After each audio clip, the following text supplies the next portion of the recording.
大家好，我是阿胖，又到了吃鲜玉米的季节了。今天买来了2根鲜玉米，先把它中间切一刀，然后再像这样把玉米刮下来。如果能够买到黄玉米更好，感觉黄玉米吃的时候更香甜。把它收入到大碗中，然后再准备2颗新鲜的鸡蛋放进来，再加入约30克的白砂糖。最后倒入200毫升的纯牛奶，全部移入到料理机里面，选择果汁键打成浆。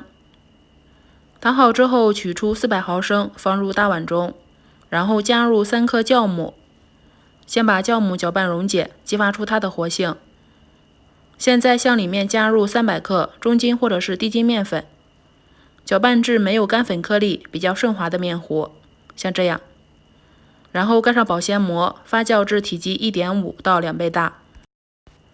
像这样，上面有小气泡，用筷子搅开，里面的气泡更明显就行了。先放到一边，再准备一点蔓越莓干、葡萄干，把它切得碎一些。切好之后加进来，小孩子吃的时候更喜欢。把所有食材充分搅拌均匀，并排气。现在准备几只碗。先在每只碗里面加点食用油，再用刷子刷开。刷好之后，把面糊倒进来，倒至5分满左右，再加入1小勺蜜红豆，吃的时候更香甜。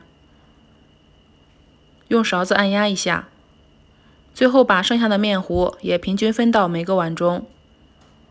盖上盖子，2次发酵10分钟。现在已经2次发酵好了，能够明显看到体积稍微变大了一点。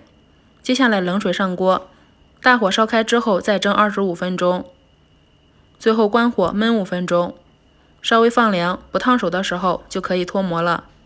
看一看这样做的发糕，闻起来就特别的香甜，底部又像蛋糕一样非常的柔软，撕开里面是满满的果干，又加入了玉米和鸡蛋，吃的时候更营养，对牙口不好的老人和孩子特别适合。